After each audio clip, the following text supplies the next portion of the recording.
Assalamu alaikum rahmatullahi wa barakatuh, friends. Welcome back to Dana's World. Today, I'm going to be telling you guys part 4 of Prophet Musa's story.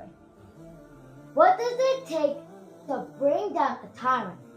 Not an army, not a weapon, not gold or throne. Just one man, armed with truth, faith, and signs from the Lord of the world. Last time on Dana's World, Musa alayhi salam stood in the sacred valley of duʿāqq. There he heard the voice that would change his life forever. It was Allah subhanahu wa ta'ala, the Lord of all the world, who spoke directly to him. A moment unlike any in history. And at that moment, a mission began. One that would shake the throne of Firawn. Even the strongest hearts can tremble. When Allah subhanahu wa ta'ala commanded Musa alayhi salam to confront Firʿawn, the most powerful tyrant alive, Musa alayhi salam didn't pretend to be fearless. He raised his hands in humility and made a du'a that would be remembered until the end of times.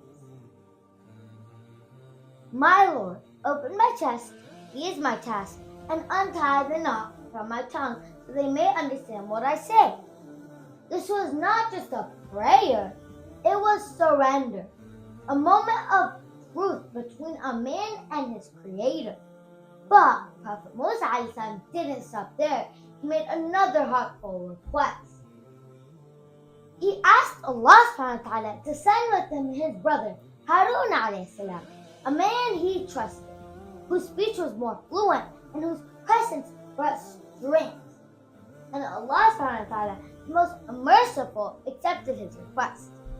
Even before Prophet Musa alayhi salam descended from the mountain, Allah subhanahu wa ta'ala had already equipped him with everything he would need: divine support, clear signs, and the loyal companionship of his brother. But Egypt was no ordinary land. It was a place where sorcery was honored, where magicians were rewarded like scholars. Magic was more than entertainment. It was political power. The streets echoed with chants. The courts were filled with illusion, and Firʿawn didn't just rule. He claimed to be a god. To confront this empire of deception, Musa alayhi salam needed more than words. So Allah subhanahu wa ta'ala gave him 2 miraculous signs. First, his staff. Allah subhanahu wa ta'ala asked him to throw it down. And when Musa alayhi salam did, the staff turned into a living, moving serpent. Terrifying and real, Musa alayhi salam stepped back in fear. But the voice of Allah subhanahu wa ta'ala reassured him to not be afraid and that he was safe. Second, his hand. Allah subhanahu wa ta'ala commanded him to place his hand beneath his arm. When he pulled it out, it was shining with dazzling light, bright, pure, and without flaw. These were not tricks. They were divine signs, meant to confront a kingdom built on lies and falsehood.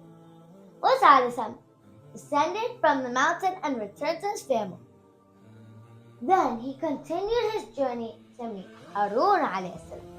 Just as he had asked Allah subhanahu wa ta'ala, he told him everything: the fire, the voice, the signs, and the mission.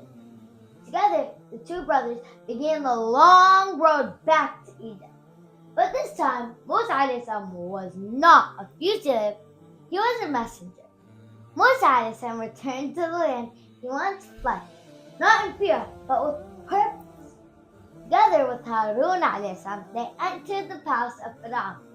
The golden walls, the guards, the throne, they no longer intimidated him. They stood before Firʿawn and delivered the divine message. We are messengers from the Lord of the world. Let the children of Israel go. Firʿawn mocked him. He reminded Musa alayhi salam of his past and questioned the Lord he spoke of. But Musa alayhi salam stood firm when Firʿawn demanded proof. Allah subhanahu wa ta'ala gave him what no one could deny. Musa alayhi salam cast down his staff. It became a serpent before the court. He drew out his hand. It shone with heavenly light. Still, Firʿawn turned away.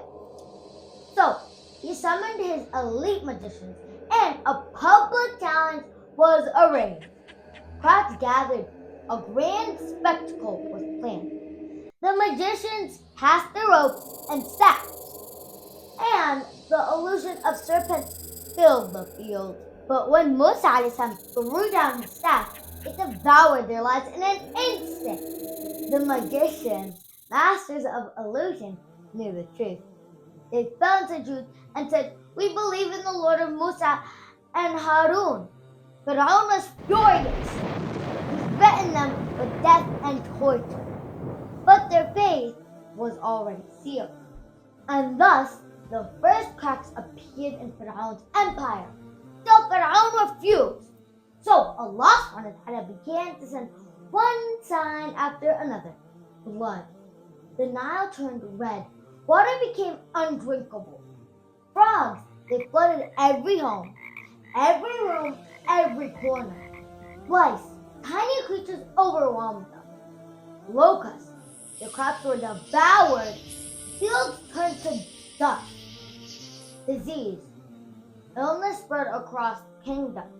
Floods and storms. Cities were torn apart by nature itself. After every sign, Firዖwn would panic and beg Musa alayhi salam to ask Allah subhanahu wa ta'ala to remove punishment, promising to release the Israelites. But each time the suffering ended, he broke his word. His arrogance blinded him. His heart was sealed. Then, one night, final command came. Allah subhanahu wa ta'ala ordered them to travel by night with the believers, Allah subhanahu wa ta'ala's servants, and told them that they will be pursued by the Pharaoh. Musa alayhi salam gathered Bani Israel, men, women, and children. Silently, under the cover of night, they left Egypt, step by step, headed toward the unknown, but toward freedom. Not too long before Firዖwn discovered their escape.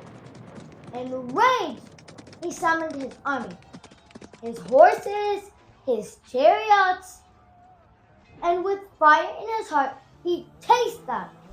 Ahead of them, the sea. Behind them, the armies of Firዖwn. Bani Israel panicked. "Musa, they will catch us!" But Musa alayhi salam stood tall, eyes on the horizon, and said, "No, indeed with me is my Lord. He will guide me." And what happened next would become one of the greatest miracles in history. But, hate to break it to you, that's for the next episode, when the sea will split for the escape of Bani Israel. A moment of divine power so they could cross. Don't miss part 5 of Jannah's World. Until next time, salam!